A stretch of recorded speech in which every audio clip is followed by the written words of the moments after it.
Hey, Grace Point Church, thank you guys so much for giving. We just want to celebrate this morning from the Snack Pack initiative that your families gave towards. Every week in Bentonville, there are social workers that are giving to under-resourced family in the Bentonville School District, and that's what you guys were a part of. So I'm going to read these numbers to you so I don't mess them up. But every week, they're distributing 1,000 breakfasts and lunches Monday through Friday to under-resourced families. Then they deliver 105 breakfasts and lunches to the students that don't have transportation every Monday through Friday. There are 12 specific families right now that are getting large meal boxes in the Bentonville School District. And then finally, every Friday, they're distributing 1,000 snack packs to under-resourced families. That's where we come in. That's where you guys come in. You guys knocked it out of the park. We did this together as a church family. Just over 1,100 snack packs were given through Grace Point Church to the community. Thank you guys. You were incredible. We just want to say, keep giving through the church. Your continued budgeted generosity is awesome. It's appreciated. And we believe that it is supporting our community through a time like this. We love you guys. Let's keep worshiping together. Hey, good morning, Grace Point Church. It is so good for us to be together this morning, worshiping God, thanking Him for all that He has done for us through Jesus. So wherever you are, we're going to have a good time today. And what I want to do is I want to invite you to jump right in, participate along with us. There at your house, in your kitchen, wherever you are, go ahead and stand up. Even if you're in bed, go ahead and hop out of the bed and stand up. Be ready to sing loud, have some fun, dance around a little bit. You know, throw a couple praise hand emojis in the comments. Maybe give us that booyah fist. But let's sing to the Lord this morning.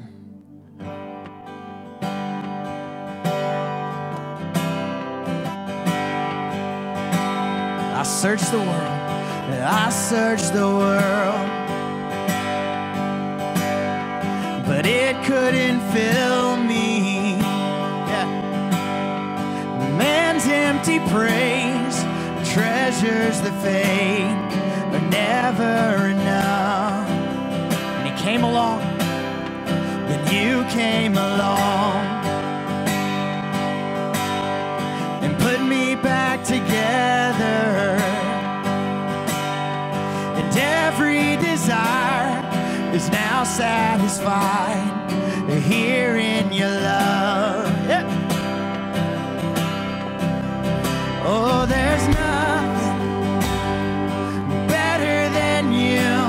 There's nothing better than you. There's nothing is better than you. Yes, I know it's true.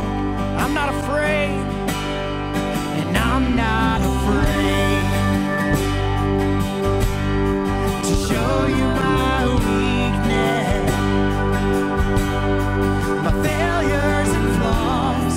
Lord, you've seen them all. You still call me friend, yeah.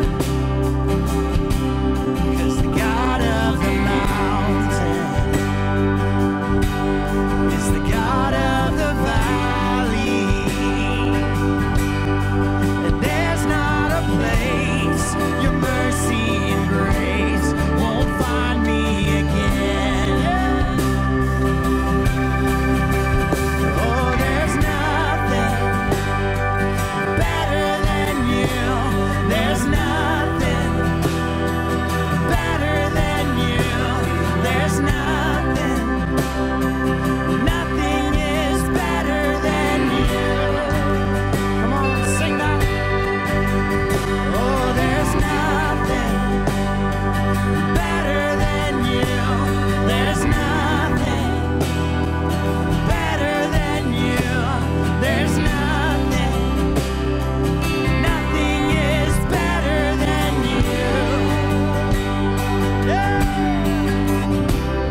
there's nothing better than you. There's nothing better than you. There's nothing, nothing is better than you. Y'all, that's so true. There's nothing better. Oh, there's nothing better than you. There's nothing better than you. There's nothing, nothing is better than you.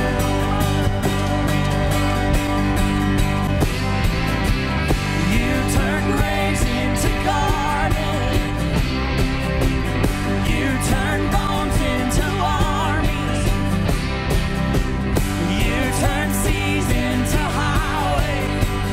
You're the only one who can.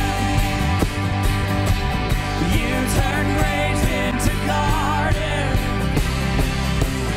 You turn bones into armies. You turn seas into highways. You're the only one who can. You're the only one who can. You're the only one who can.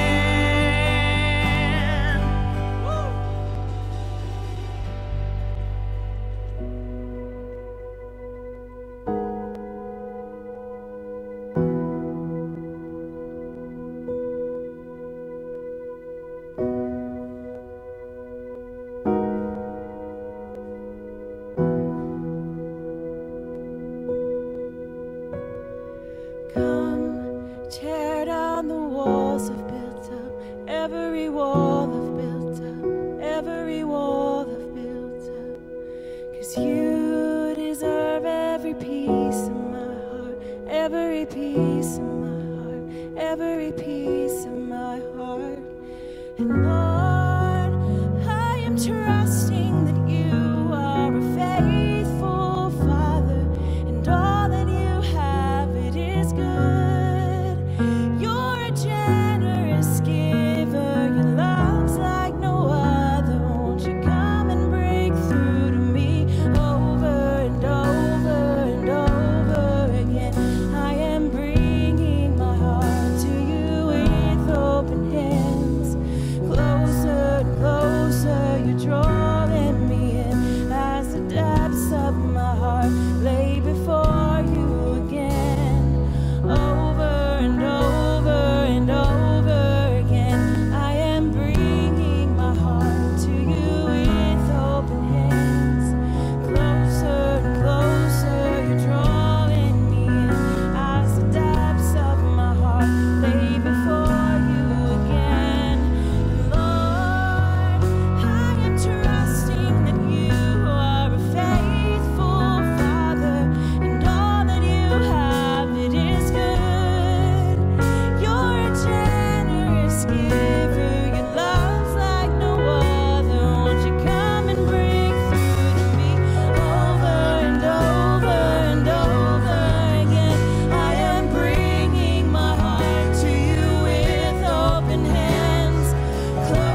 before you again, over and over and over again.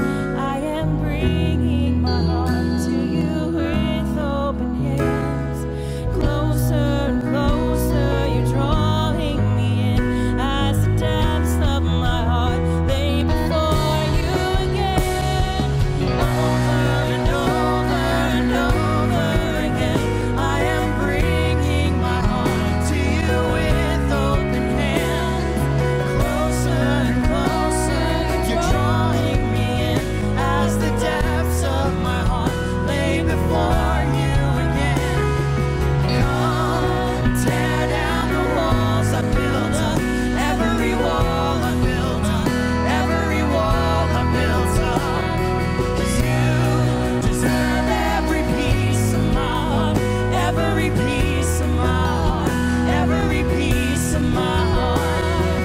Come, tear down the walls I built up, every wall I built up, every wall I built up. 'Cause you deserve every piece of my heart, every piece of my heart, every piece of my heart.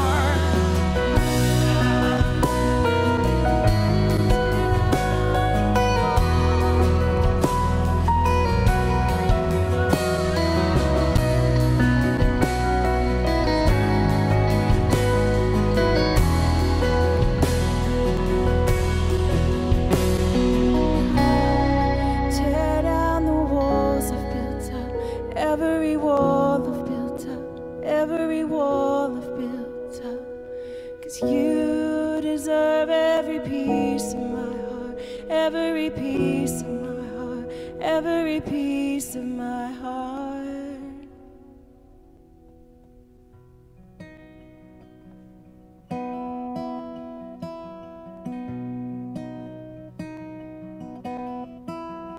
On Christ the solid rock I stand, all other ground is sinking sand, all other ground is sinking sand.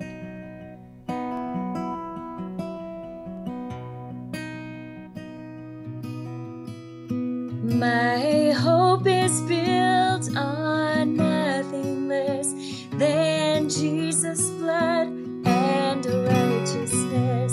I dare not trust the sweetest frame, but wholly lean on Jesus' name. On Christ the solid rock I stand, all other ground is sinking sand, all other ground is sinking sand. On Christ the solid rock I stand, all other ground is sinking sand, all other ground is sinking sand. His oath, his covenant, and his blood support me in the whelming flood. When all around my soul gives way, he then is all my hope is stay. Christ the solid rock I stand, all other ground is sinking sand, all other ground is sinking sand. On Christ the solid rock I stand, all other ground is sinking sand, all other ground is sinking sand.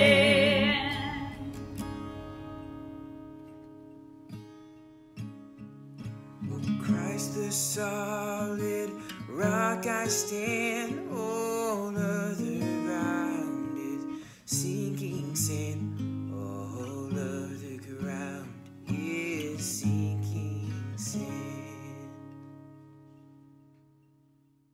Hang on to the words of that great hymn. We'll come back to that at the end of our gathering today. I want us to just think about it for a moment. A soccer ball with spikes on it that is less than 1.25 nanometers in sphere. That is less than 1/1000th of a yardstick. And what we are talking about has literally crippled or paused or paralyzed our world that we live in. More so than the Cold War of the 80s or the Y2K scare of the millennium or of the 2008 financial crisis or even 2014 Ebola breakout. The coronavirus or COVID-19 has literally shaped us and moved us, and fear caused great fear to sweep over us. We've closed our churches on Easter Sunday. Can you imagine? We have sent our kids home to do homeschooling. Everyone's a homeschooler now. We have closed our offices, and now we, instead of meeting in boardrooms, we meet in Zoom rooms. So it's a different day, and it's all happened just since January of this year. What an incredible journey that we're on. Even our seniors in high school and college, they can't graduate. They can't graduate with pomp and circumstance and all the excitement of pageantry of graduation and the commencement and speaking and the proms. None of that. So here's what I want to do. I want to really honor our graduates. We have graduates in our church that aren't getting that pomp and circumstances. On May 17th, we are going to honor our graduates well. So if you know of a graduate, would you give them a shout out right now? Write their name in the comment section, tag them in it, give them a big high five, put a cap and gown in there, something like that, and acknowledge our graduates. We are proud of you and sticking in there. Listen, your class will have endured something that no other class in history has endured. So you've got something to write home about. Only history will tell whether or not we have overreacted, or we underreacted, or we appropriately reacted. It's still too early to know. Too early to know that this disruption, this shutdown, this quarantine, this stay-at-home order is really what needed to happen.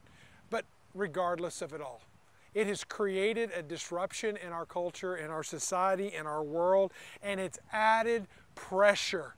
Pressure to the family, pressure to our finances, pressure to our health. It's added an element of stress that has been released into our life. Even marriages that said till death us do part are now saying death may part us. And that may be the future if we still stay together in the same house under the same roof for the next foreseeable future. So we're living in stressful, anxious times. How do we manage that? I compare it to riding a bike, right? Used to, you would get up and you would get on a bike and you would just take off and go. Just like every other day. You'd get up, get dressed, shower, eat breakfast, go out the door. You just live life. You assume that tomorrow would be just like the day before. What a disruption is an interruption to our assumption. Well, I said it was like riding a bike. You get on a bike and you ride from to and fro.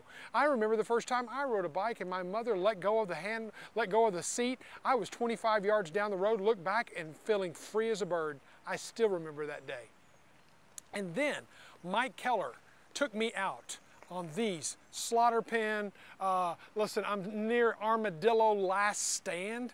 You know, what in the world? That's not like riding a bike on the Greenway, okay? That's not like riding a bike in my neighborhood. That's a different level of biking, okay? Where your assumptions of what's around the corner and how do I navigate that trail and what about that hill and that bump and how do I deal with that? We're living on slaughter pen.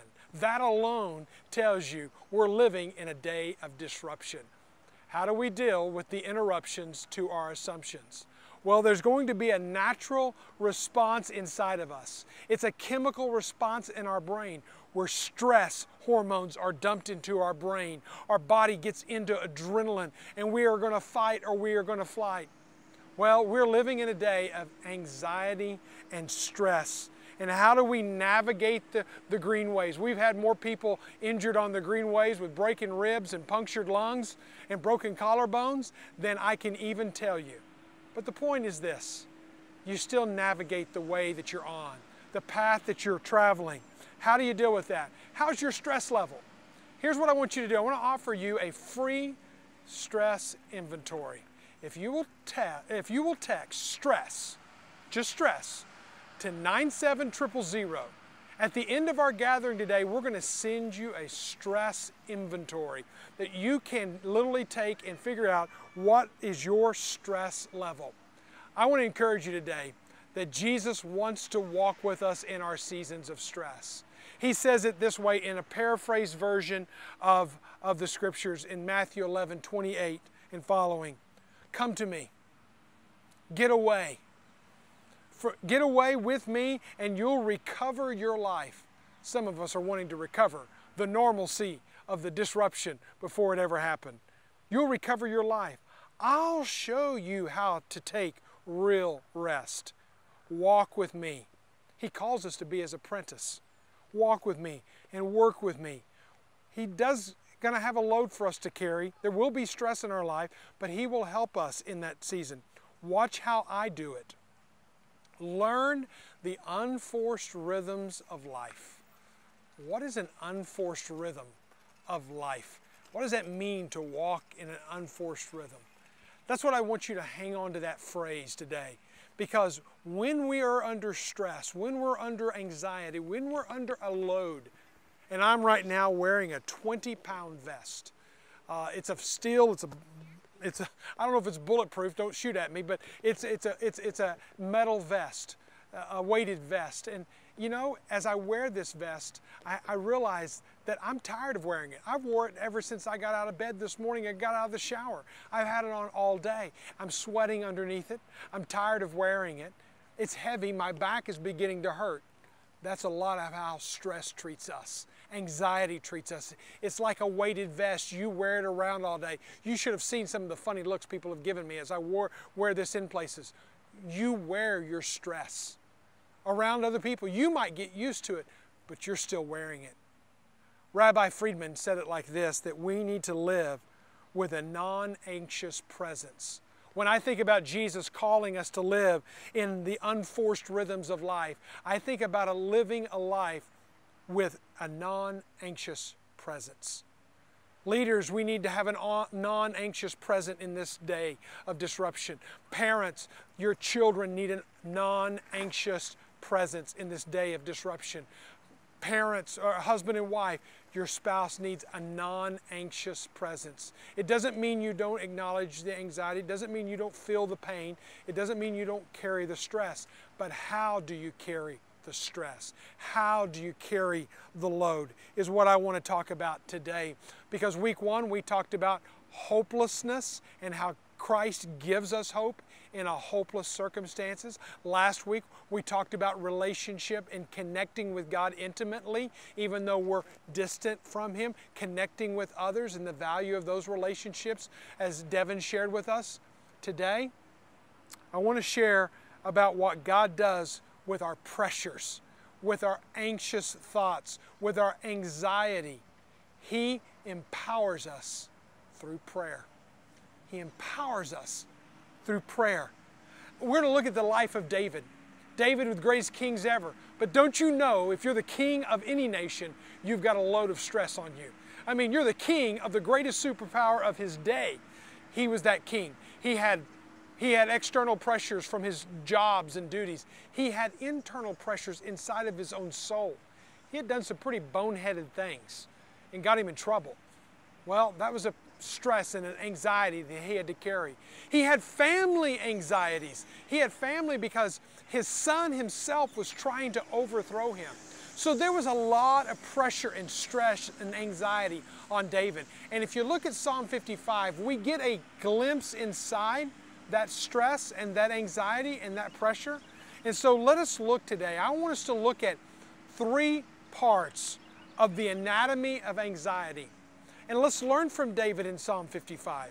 Let's learn how we are to handle the anxieties of life. Part number 1, pressure on the soul produces anxiety in the mind. You carry it in your soul, it's going to produce anxiety in your mind. Your thoughts are going to go a while. You're going to feel stress and pressure and anxiety inside of you. I want to encourage you with what Brene Brown said. Feel your feelings. Don't run from them. Don't say you don't have them. Don't say you're not feeling them.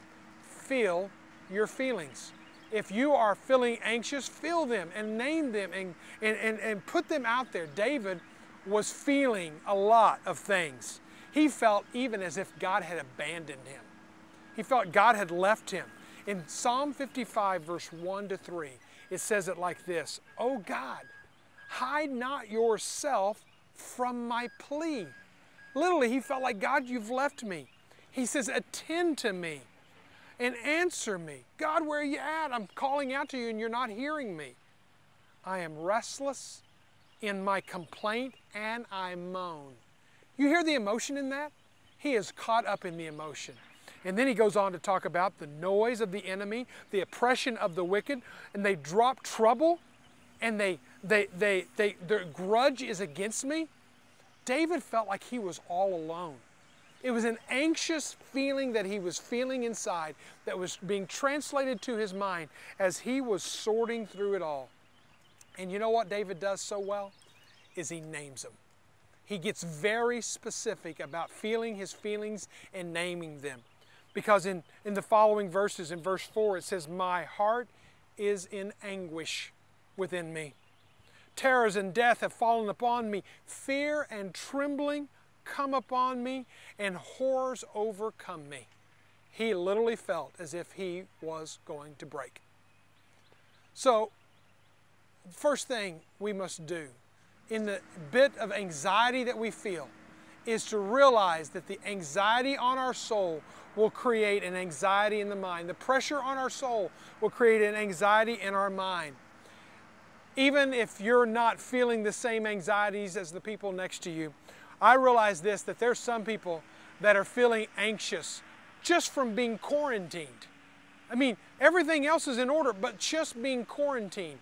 And we know that because studies have been done. A university in London did a study and published it just recently about the pressure that people feel during times of quarantine. They went back and they interviewed people following the Ebola quarantine in 2014 in West Africa, the SARS outbreak in China and Canada in 2003, and they interviewed them. And this is what they found. The feelings that they were feeling was acute stress disorder, exhaustion, irritability, insomnia, post-traumatic stress syndrome. That's what people feel when they're at war. Depression, fear, sadness, numbness, grief, confusion. Does any of those describe you? Those are the feelings that you're feeling. Name them. Put them down. Tell them to God. He can handle it. He wants to hear those from you. Brene Brown, if I can quote from her one more time, she talks about people who are dealing with anxiety as there are high-functioning people and low-functioning people. And somewhere we need to be in the middle. The high-functioning people take it by the situation under their control. They don't need help. They're going to fix the problem. They're fixers. They're fighters. Then there's the under-functioning. Those are the ones who freeze up. Those are the ones that can't move on. Those are the ones who want to flee and get away. What was David? Read Psalm 55 and tell me if David is not a low-functioning. Neither is Ryder, but he was a low-functioning. He dealt with stress because he wanted to run. This is what it says in verse 6. "And I say, oh, that I had wings like a dove." Sounds beautiful, right? He says, "I would fly away and be at rest." David was suffering from destination disease. That's whenever you feel like, if I can just go there, if I can just get that job, if I could just have that relationship, if I could just have that home, if I could just make that much money, then I would be at rest. That's what he was wanting, is he was wanting a different life. He wanted to live somebody else's life. Verse 7, it says this. It says, "Yes, I would wander far away. I would lodge in the wilderness." David is in the fertile lands of Jerusalem. And what is he doing? God, take me to the desert. I would rather live in the desert than live in the fertile lands. He was suffering from wanting to get away. Low functioning, get out of here, run away from the anxiety. That's what happens when the pressure's on us. It leads us to anxious thoughts in the mind. Anxious thoughts in the mind happen. Number 2, anxiety in the mind comes from anxious circumstances. Anxious circumstances. The relationships could be a relationship gone amok. It could be unfulfilled relationships. It could be broken promises. It could be a health situation. You could have got a bad health report. It could be a job loss. It could be financial losses in this season. It could be changes around you, even positive changes. All add to stress in our life, anxiety in our life. It's a disruption. It's an interruption to our assumptions, even in the good things of life. Even though we don't have COVID-19, maybe you don't, you might get it. You haven't lost your job, but you might lose your job. The relationship hasn't gone bad, but it might go bad. And some people live in the fear of not even something that's happened to them. What happens? Here's a life principle for you. Get it down big, plain, and straight. Anxiety makes you miserable in the present, while you try to prevent misery in the future. Anxiety makes you miserable in the present, while you try to prevent misery in the future. That's what we don't want. And when we live in that state of anxiety and it takes over our minds, it takes over our lives, we allow the circumstances of our life to control us and dictate how we are and who we are, then we have lost control and we need to turn back. David was in a state where he was trying to get control, again, trying to figure things out. His son Absalom, what many people believe his son Absalom was the antagonizer in his life. The person that should have been right in the shadows of his father was actually trying to dethrone his father. It's an incredible story. You can read it in 2 Samuel 15 to 17. But basically why we believe this is because in verse 12 and in verse 13 it says this. He says, it's not my enemy because I could bear it. It's not even those who are my adversary. Otherwise, I could hide from him. He identifies who it is. Verse 13. This is the circumstance, a relationship. The relationship. It says, but it is you, a man, my equal, my companion, my familiar friend. We used to take sweet counsel together. See what happened in David's life somehow, some way. A relationship went bad and created anxiety in his life. And this person who we don't know, Absalom or whomever it was a person who was stabbing David in the back. He's actually very passive-aggressive, whoever it was, because this is what he says about him in verse 21. He says, his speech was smooth like butter, yet war was in his heart. See, he was to my face, he was smooth and sweet and creamy like butter. But when he was not with me, he was stabbing me in the back. Listen, I don't know how you are in your relationships right now, but again, you married someone maybe if you're married today, and you love them. But right now you've been with them so long you can't stand them. Maybe you're tired of being in the house with them. You love your kids, but really you'd like your kids to go off right now. See, what happens is the circumstances, and sometimes the circumstances are relationships. That's what was going on in David's. Even good relationships can cause anxiety in our life. How do we deal with it? Pressures on our soul, create anxiety in the mind. Anxiety in the mind, where does that come from? From the circumstances of our life. The anxious circumstances of our life. How do we get out of the anxious circumstances? How do we bear up under this load? Well, that leads me to the third part in the anatomy of anxiety is anxious circumstances requires confident prayer. Yes, I said prayer. Prayer is what sets us free. Like I said, I've been wearing a metal armored vest all day since I got up. My back's tired and I'm ready to take it off. But it's going to take intentionality.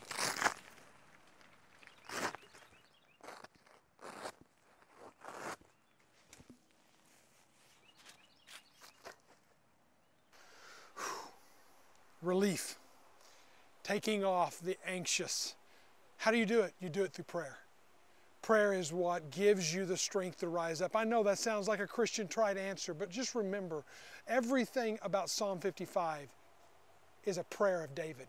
He literally starts it with those words, "Give ear to my prayer, O God, and hide not yourself from my plea for mercy." He is literally crying out to God, saying, "God, I need you to hear my prayer. I don't see you there. I don't know that you're there, but I need you to hear my prayer." There's three quality prayers that you really see in this, because he starts with prayer, in the middle he's praying, and at the very last words of the chapter he's praying. He's praying all the way through. We learn how to pray in anxious moments, in stressful seasons. How do you do it? One is you pray honestly. Feel your feelings and tell God about them. Tell Him what's going on, what you're feeling. Notice what he said in verse 2. "I'm restless, God. I moan, God. My heart is in anguish," in verse 4. "Terrors of death," in verse 4. Verse 5, that fear and trembling. He literally names them out. This is what's going on, God. This is what's going on inside of me. And God doesn't shame him. God doesn't rebuke him. He literally hears the anxious thoughts of his heart. So pray honestly. Number 2, pray consistently. Notice in the middle of the chapter, the beginning, the middle, and the end, the middle of the chapter, in verse 16, he says, "But I call to God. I call to God, and the Lord will save me."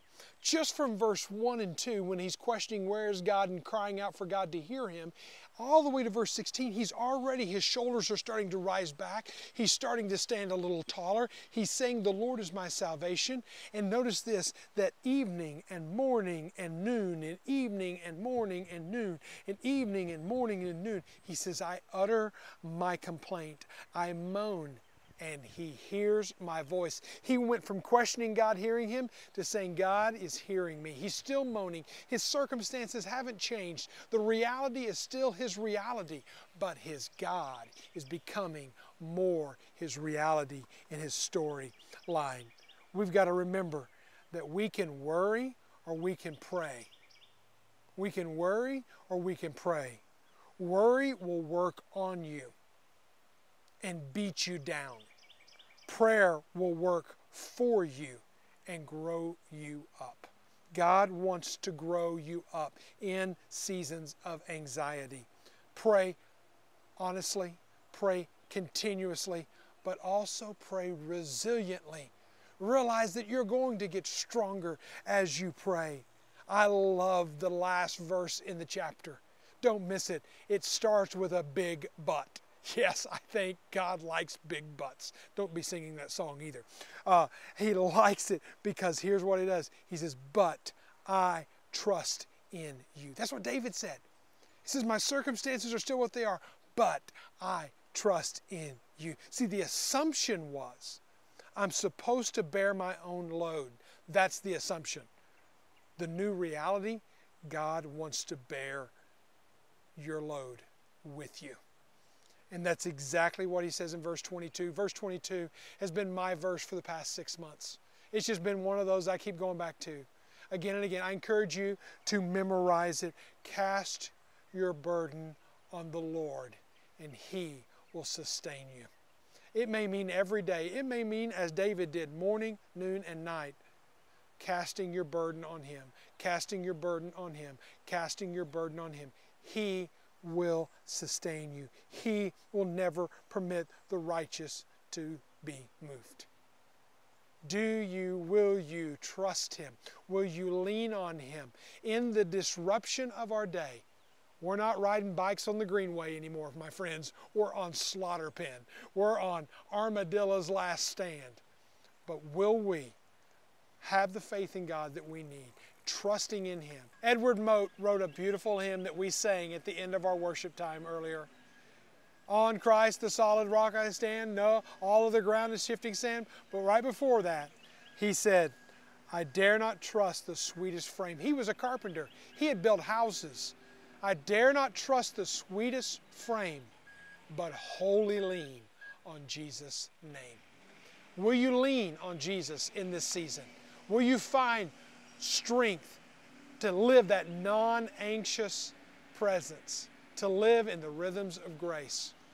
We're going to spend some time talking with Jeff, one of the counselors in our church, and just get some good advice on how to live in anxious times. So, Jeff, tell us who you are, what you do, all that kind of good stuff. Absolutely. So I'm a licensed marriage and family therapist, meaning I work with couples primarily, but also see individuals at the Joshua Center here just down the road. But I also am a full-time professor at John Brown University. So you teach the counselors who counsel. That's right. That's a heavy responsibility. Yeah, it's fun though, like getting to work with people that are going to then work with people. So I love doing that. Gotcha. Well, just shared a message on anxiety and the worries that come with this. David went through his own bouts. We all go through our own bouts. For sure. Surely COVID has introduced some of this to us. I want to talk to you as a friend. I want to talk to you almost as a counselor from my seat that I'm in. Because I have to say, even though I feel like I do pretty good with stress, I feel like I'm living under stress. Here are my symptoms, doctor. Help me with this. I'm eating more than I should. I put on more weight. Yep. I'm not sleeping good at night. I'm a little bit more irritable. And I don't have answers, and I'm an answer kind of guy. Fix me. Yes, this is really hard. So can you fix me? Well, I don't know if we have enough time to fix you today. But like the reality is this is just a normal response to an abnormal situation. So like I get it that the way you've been managing the stress has not been what you want to see. Like you don't want to see yourself go for that third donut. Or like you don't want to see yourself only get 5 hours of sleep. But the reality is if we can at first just admit like this is a normal response to an abnormal situation, I think it like eases some of the pressure and the anxiety that we often experience. Like it's not just that I experience all this stress and how I'm navigating it. It's that I'm also making it worse by what I tell myself. Because my guess is, Mike, when you stress eat, when you don't get enough sleep, when you're irritable, you probably then start to look down on yourself or you tell yourself something negative, and that doesn't make you feel better, is my guess. No, in fact, so let me key on one of the things you said, normal response. I'm sitting there going, my third donut or third piece of pizza that I don't normally eat, but now, right now I am. Is that a normal response? Because actually what I feel is I feel worse. The shame game comes on me. Because it's like, then I want to eat more donuts. And so you say normal response. I'm still struggling with that because I don't feel normal when I'm gaining weight. I don't feel normal. This is being irritable with the family. But your circumstances are also not normal, right? So to expect yourself just to have accomplished like this perfect adaptation to COVID, to quarantine, to physical distancing is a really high bar that you would have set for yourself, right? Because like in normal situations, these are not hurdles you have to jump over. Like in normal everyday situation, you don't have to experience the fact that you can't see people or that you're not allowed to go get a haircut or you're not allowed to do whatever you are normally doing. So the fact that you are in an abnormal situation, like it makes sense that you have new strategies that you're using. Like even if they feel like they're outside of your typical daily walk, for this season, it's a normal response. Now it doesn't mean that you want to keep doing it. Like I'm not saying like, great. Like, keep eating the donuts. Keep eating all the donuts. My sisters have coped with stress by baking quite a bit. And the way they bake, they then drop it off at my house. So like I get it. Like, I have been eating more desserts than I probably should have. And so I don't like that. But I first need to at least admit like, okay, wait a minute. I am not allowed to do what I normally do at work. I can't see the people that I normally experience. So it makes sense why like I've just picked up some new habit, even though I don't want to. So at least for me to admit like, okay, it makes sense why you're doing this. Now I can figure out like, well, I want to do something different. This is not how I want to see myself act, right? So I want to ask myself this question. So in 8 weeks, when I look back on this season of life, like what's going to make me feel like I really was successful? And it's probably not to have eaten you said third donut, probably the 6th donut, 7th donut. And so I at least want to start answering that so I can have some tangible way of knowing like, okay, what do I want to do differently? But at least I want to get you out of shaming yourself for what you've already done. Like that's not going to help. It's only going to make us do that more. Do that more. So let's talk about the family dynamics. Anybody, myself included, but all of a sudden you went from seeing your spouse and family for 2 hours, maybe over a quick dinner before you went to your sporting event or your dance, whatever, and then everyone comes home, goes to bed, and then you get up and you run out the door. Now all of a sudden you're 8, 12 hours together, and the stress that's there. How do you deal with that? Yeah, well, it's a great question, because I'm actually seeing this quite a bit with just friends, family, and the couples that I work with, that this situation is exacerbating like tension that might have already been there. Even if you were in a good to great marriage, like you're having more exposure to each other. And if you're in a hard place in your marriage or in your relationships, then it's just exacerbating the tension that was already there. And so what we typically need in our relationships, which I think is, as we've talked about, how we were designed, which is to live in safe community. This is giving us a lot of opportunities to live in safe community with our partner, but it hasn't necessarily been the mindset that we've approached it with. Because when I experience stress, when I experience this tension, when I have more conflict with my partner, I generally don't just look at it as, oh, here's an opportunity to live in safe community with my partner. Though that might be a good way to do it, it's just not what we do. So one thing we need to do is to learn how can I send a clear message to my partner when something's coming up for me. Because most of the time in stressful situations, I have adapted in one of two ways. I typically either pursue or I withdraw. Sometimes people call it I either fight or flight. Yeah. Right, so I don't know what your typical mode is. I can tell you exactly what it is. I go home, Lori asks me about my day, and if I'm in stress mode, it's I say nothing. Good. And she sits in front of me. So you're my wife. That's great. Yeah, so this is so my typical response is pursuit. So I want to talk about it. Hey, something's wrong. What's going on? I know something's wrong. Why aren't you talking about this? Why aren't you telling me? Why aren't you telling me? Why aren't you telling me? Yeah. My wife is just hey, I don't want to talk about this right now. If you would just leave me alone, that'd be great. Why can't we just sit down and watch Netflix? What do you do? How do you find the balance? So first is to not assume that you're doing it the right way. Right? That my method is the right way? That your method is the right way. Of course, right? So because we all think that. If my partner would just do the thing that I'm doing, right? Because it both makes sense. For me, if Lindsay would just start talking, then this would be fine, right? And that's how I think. And for Lindsay, she's if Jeff would just back off and give me some space, we would be able to navigate this. Those are both completely reasonable expectations, or at least thoughts that I have about my partner. So again, for us to be able to have a clean message that I can deliver, I have to be aware of our maneuvers that we typically do. Because our maneuvers make sense. The more I pursue, the more your wife tries to get you to talk. My guess is it doesn't typically work. No. The more you're just going to withdraw. And the more you withdraw and pull away from her, the more she's going to try to get you to talk. And the more she feels left out. Yes. And so that right there would be a clean message. Which then creates tension and stress. Yes. So if I can get to the underneath part, which is, why do I pursue and go after try to talk about my wife, talk with my wife? And why do I withdraw and try to get away from this conflict? Chances are there's an underneath part that we're not communicating with each other.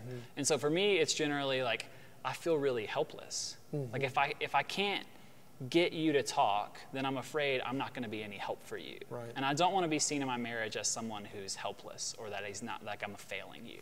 But I'm not sharing that. I'm not saying hey, I'm really afraid, babe, I'm afraid I'm just going to be a failure if I can't help you out of this. I don't say that. I just go, hey, why aren't you talking? I know something's wrong. Start talking. So where does the conversation start then? In my head, if I'm the person who shuts down, the conversation, does it start with her? So I'm the one stressed. I'm the one, she's trying to figure out what's going on.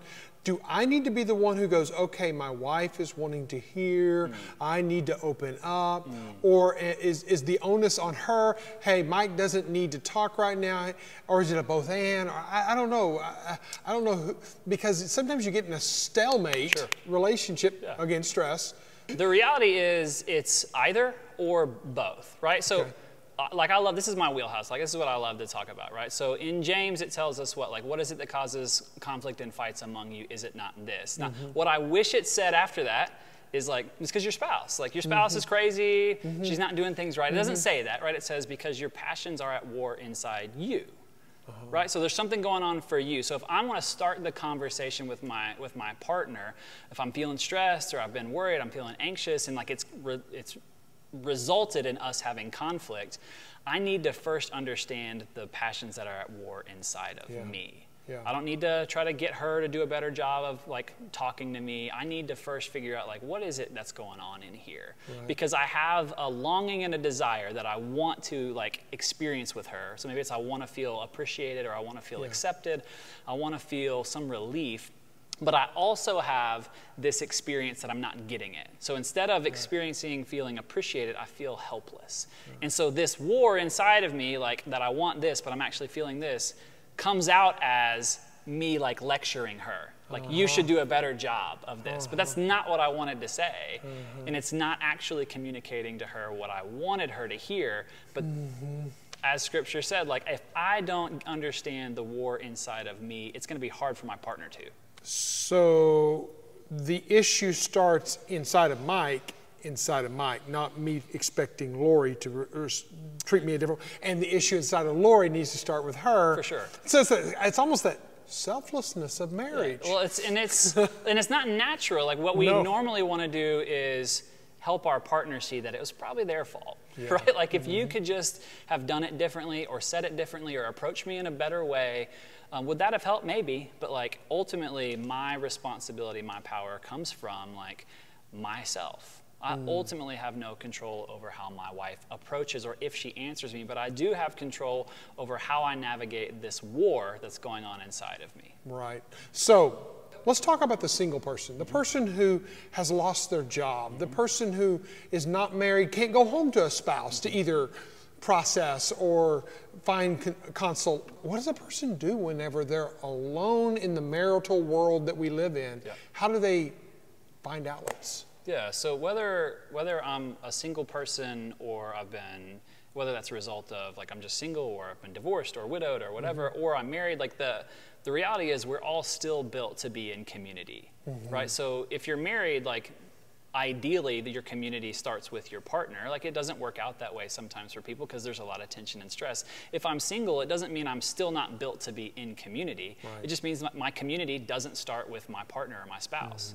So like this physical distancing and quarantine like that we're experiencing has now robbed us of a lot of opportunity for me to experience that community where I might have at my job, I might have been in fellowship in my community group. I might have been able to swing by the church and talk to a pastor. Or I might have been able to have an in-person appointment with my counselor. Like I'm now being robbed of all of those normal avenues that I would have. But the longing is still there, right? Like that I experience stress and I need to be able to send a clean message to somebody so that they can then respond to me and that I can experience this like connection with them. Right. So it doesn't matter if it's a spouse or not because I'm single, I still need that. Yeah. Now, so what's great like is I have that with the Lord. Like access is there the entire time, but I get it. Like so sometimes I have family members that would tell you they really struggle with anxiety, and it's a very isolating experience. And they know every scripture in the Bible that says the word anxiety, and they're like, I pray and it doesn't go away. Right. So I'm not saying like just because you pray through this stressful time or anxiety that you'll experience peace, but because often the Lord uses our community to help us alleviate that. So it's a good start, but I'm not saying that it ultimately has to be the end. So a single person, a person who's a widow for whatever reason, they live by themselves, so they don't go it alone. That's what I'm hearing you say. Find that community, be in community, reconnect in community. And again, this is not a commercial break, but we do have communitas groups that are ready to invite you in. Maybe it's Zoom and it's not perfect, but maybe it's where community starts today. Yeah. And it kind of puts us all on the level playing field at least.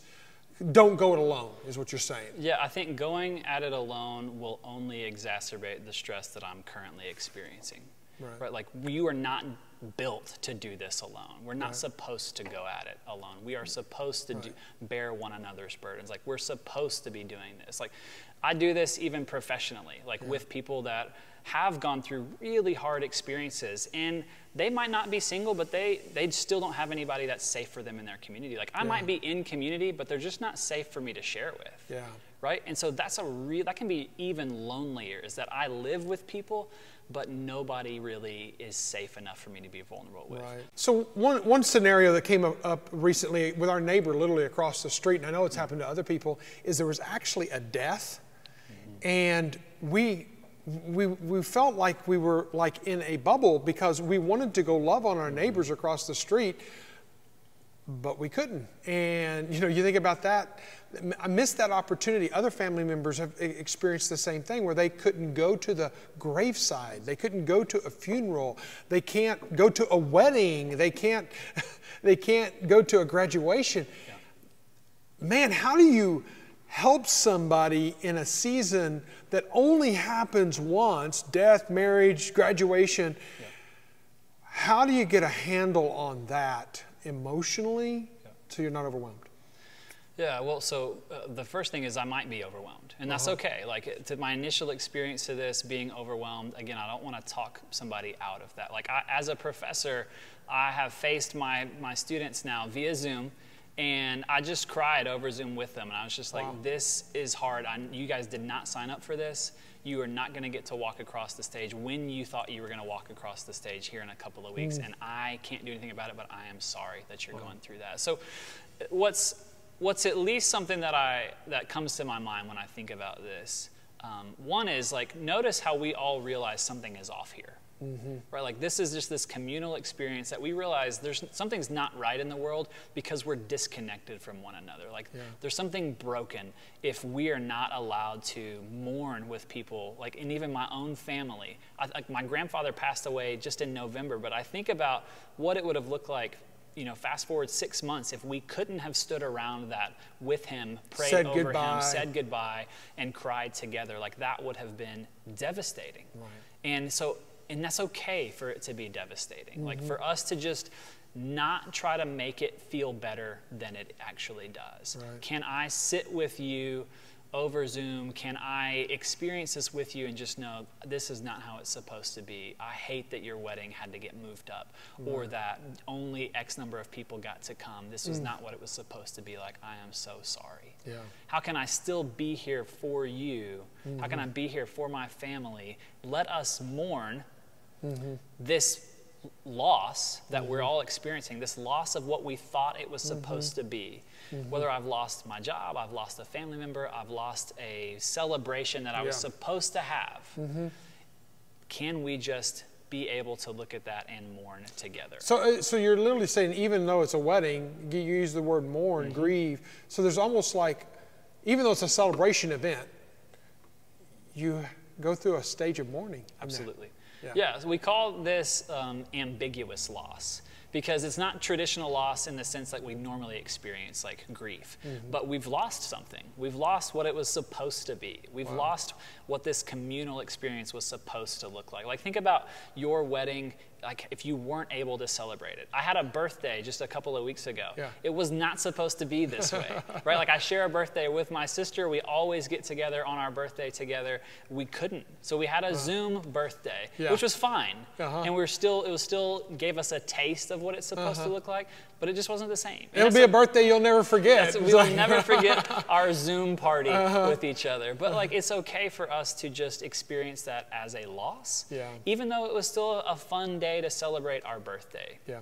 I think if we can make room for our hearts to experience multiple things at the same time, like we'll be better off. Like, we don't have multiple emotions happen at the same time. So you don't have to just experience like a good or a bad. There's often a mixture in there. So if I can articulate, like, yes, I'm excited to graduate, but I'm also really disappointed that I didn't get to celebrate with these people. That gives people a complete picture of what it's like to be you, instead of just trying to talk ourselves into one side or the other. Well, as you process through your own circumstances and situations, I know Jeff is incredible. We have incredible counselors in the church that different locations, different counseling centers in the area that we can link you up with if you want to talk. If you want to talk with a pastor on the church and pray with them, we will Zoom with you. We'll converse with you over the phone. We'll do whatever. We want to walk with you in this season. You are not alone, even though you might feel alone. We want to be here with you. So help us know how to help you, because isolation is certainly not the plan here. It is figuring out how we can do community together. So realize your pastors are available for you. There are great counselors that are available for you. We'll link you up with them. And so message us in the message section, or feel free to reach out to us in email form or whatever ways that you can. But to get your stress inventory, to kind of do your own stress assessment, text STRESS to 97000, and we will get that to you very, very shortly. But Jeff, thanks for being with us today. Absolutely. And thanks for being part of Grace Point. Absolutely. And making us great, and again, just investing in us. Appreciate it. All right.